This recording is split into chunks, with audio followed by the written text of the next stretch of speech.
Swine flu or the H1N1 influenza is alarmingly on the rise. There is a sense of panic among the public. When should one get vaccinated? Should we get vaccinated or not? When should one start having Tamiflu, the tablet that's prescribed for swine flu? These are certain doubts that crop up in everybody's mind. Now that the fatalities and number of cases reported are going high and is not abating, we are here with a panel of experts who will let us know about all this and who will alleviate all our concerns. We have today on this show Dr. Arjun Srinivasan, consultant pulmonologist, Dr. Brinda, consultant pediatrician, Dr. M.N. Shivakumar, head department of critical care medicine, Dr. Arun, consultant physician and diabetologist, to talk to us about swine flu and its virulence. My first question would be to Dr. Arjun Srinivasan. Doctor, we are seeing an alarming increase in the number of cases. Has it gone up as compared to the last year? Yes, this year we have definitely seen a lot more cases of swine flu than what we saw last year. But again, with swine flu, there can be a change in both the number of cases as well as the number of severe cases on a year-to-year basis, because it's primarily a seasonal infection, and there can be a significant change in the genetics from year to year. How many cases are you seeing? We are seeing on an average about 10 cases in the OP every day. Okay. And we're what getting stage about, are they coming in? Some of them are coming in when they are just having symptoms of fever and a little bit of cough. We are getting about 4 or 5 cases coming into the emergency every day. These patients are coming in with symptoms of breathlessness. Okay. They are not able to breathe, and this has been happening for the last at least 2 to 3 weeks now. Okay. Dr. Arun, you tell me, at what stage do you need the patients to really come in? I'm glad you asked me this question, because we are basically flooded with people who visit this hospital for numerous symptoms. Strictly speaking, all those persons who are febrile in this period of time needs to come to the hospital. What is that febrile, doc? So any person who's having cough, sore throat and fever along with the body pain and headache. It could be anything. It can just be a viral illness or otherwise. But your doctor would be the ideal person to decide what it actually is. Okay.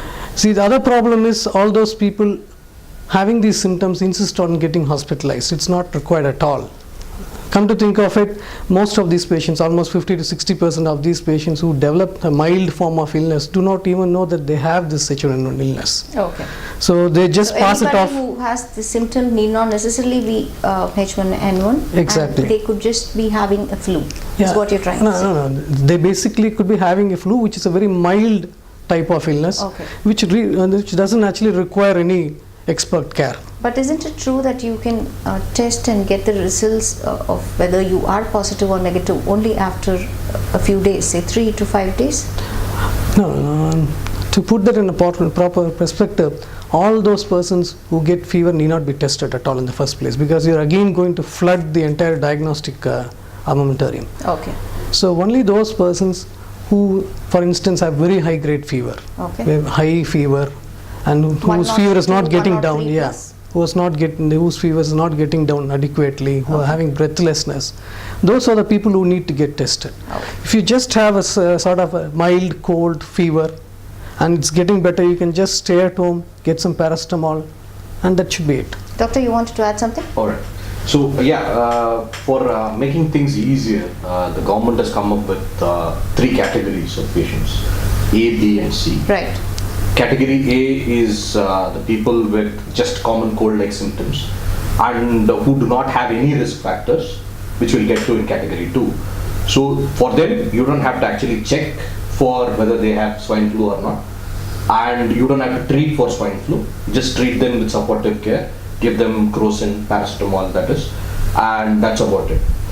Category B is patients with high-grade fever but who have risk factors.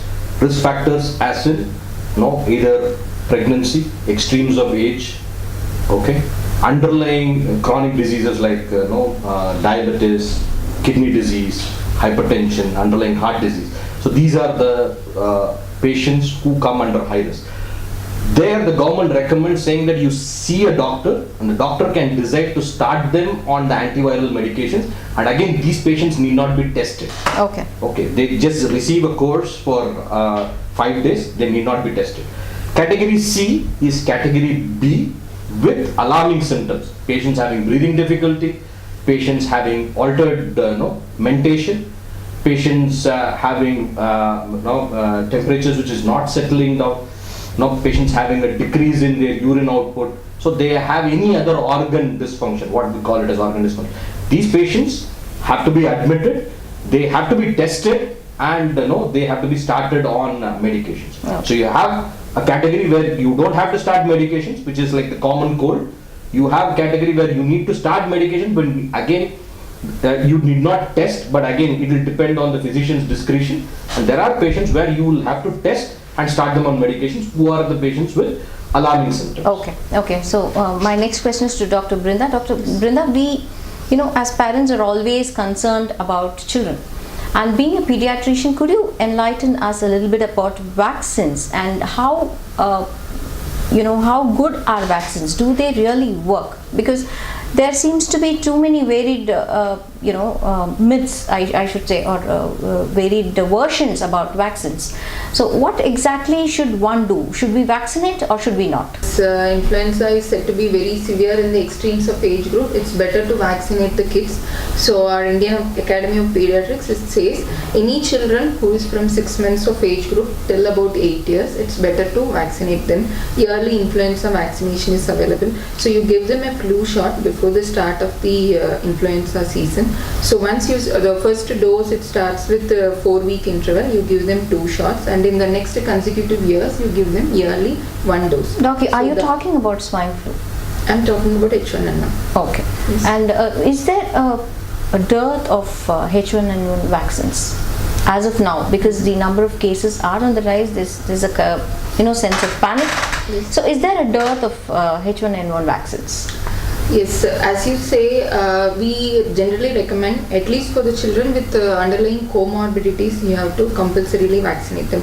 Given the condition that What is comorbidity? Comorbidity, you mean whether the child is having any chronic respiratory illness, like if the child is having asthma-like symptoms, or the child is having any underlying cardiac disease, or you have developmentally delayed children in whom the treatment is said to be very ineffective, or it is very difficult to administer. So these are the categories of children you better vaccinate them. So any children who is above 6 months of age group, you better give them a flu shot. So it's said to be protective.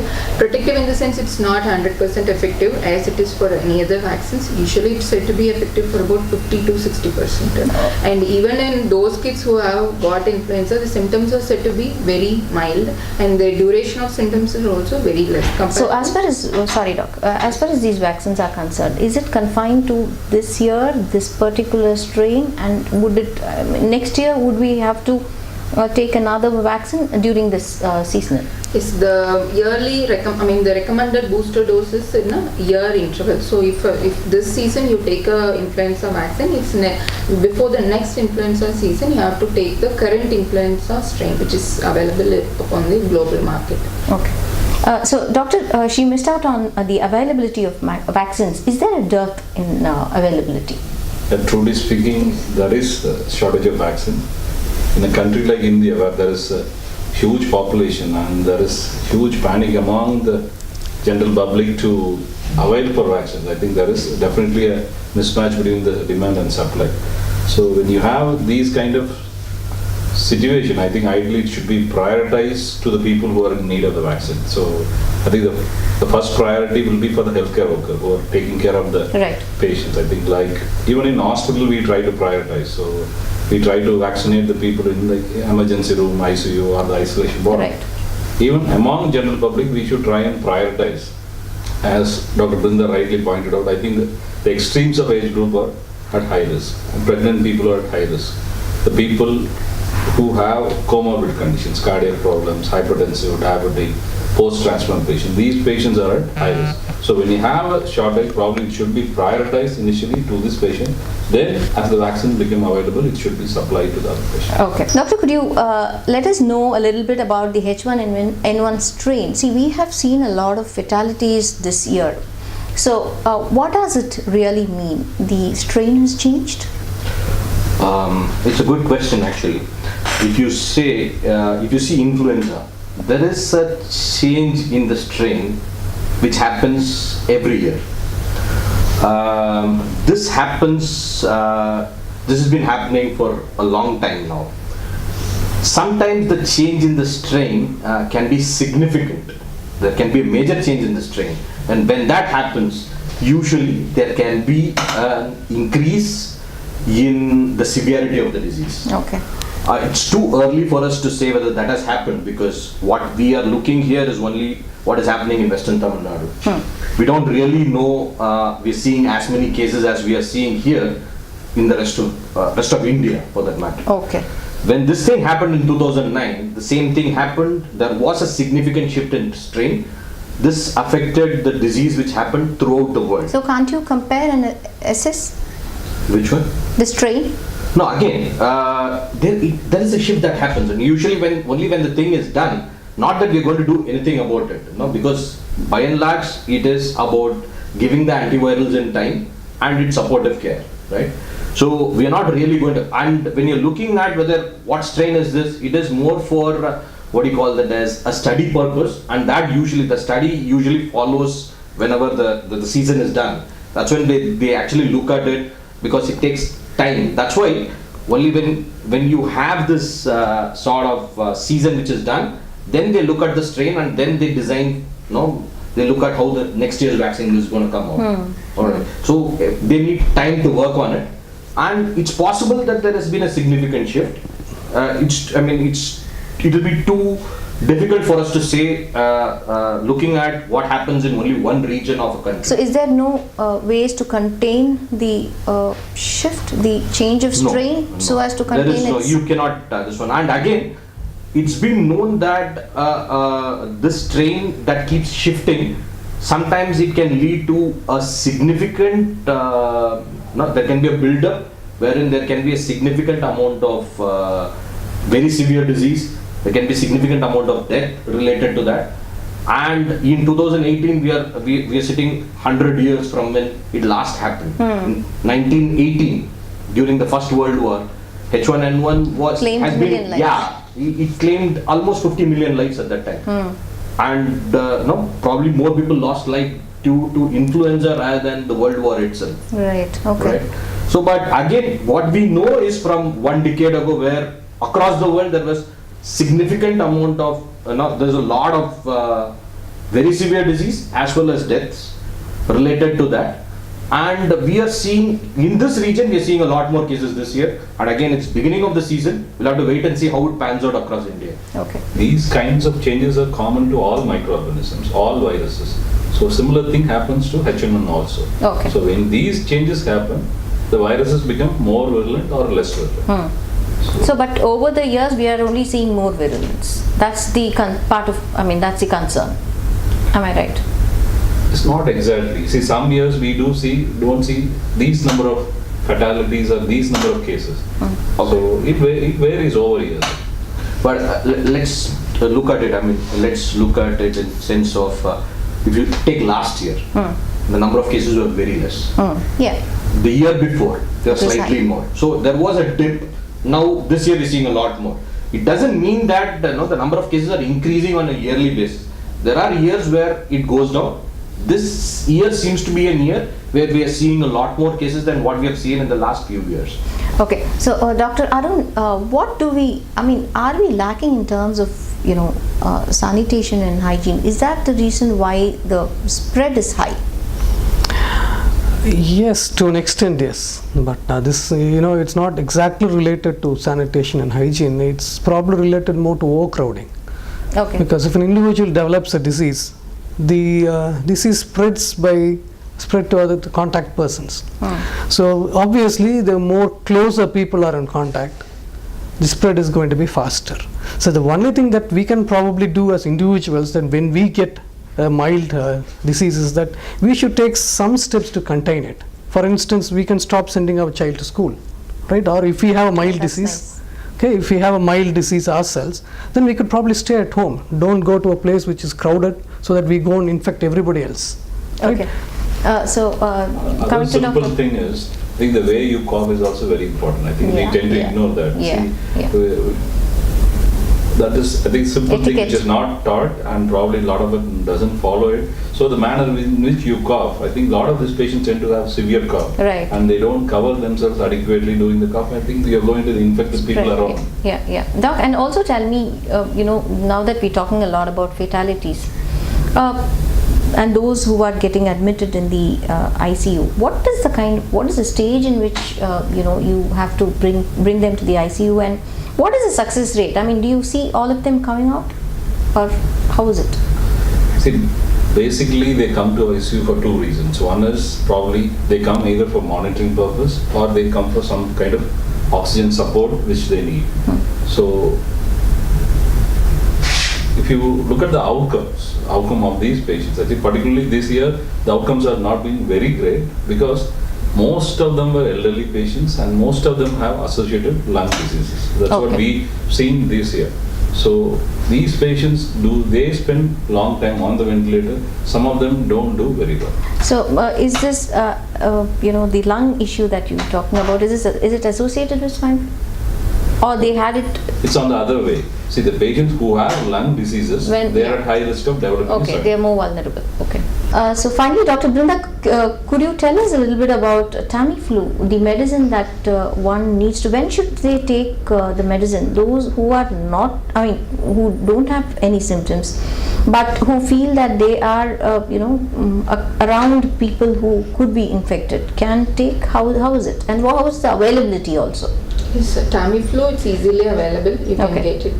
But the thing is that whether you are having symptoms or not having the symptoms, if the child is having symptoms and if there are any adult or anyone who has confirmed H1N1 positive, and if the child is having the symptoms of fever, sore throat or any body pain or myalgia, then probably we take it as the child is also having H1N1. So in that case, depending on the severity of the symptoms, we either test it or treat the child with 5 days course of Tamiflu. On the other hand, if the child is not symptomatic, but if there any close contact or adult is known H1N1 positive, we usually give a prophylactic dose of 10 days duration. So very quickly, if you could tell us, how should the children prevent? Yes, exactly. So once if any adult person or any caretaker is getting infected with a suspected or a positive H1N1 strain, it's better not to handle the children. Stay away from the children. You practice all the cough etiquette, and then you practice a proper hand washing measures, because hand washing itself is proven to be more effective in controlling the infection. And last but not the least, you vaccinate the kids, whoever is in the household. And for the mothers less than 6 years, for mothers who are having younger infants, like the babies who are less than 6 months of age, it's better to vaccinate the mother so that the immunity is reached on to the child through the breast milk.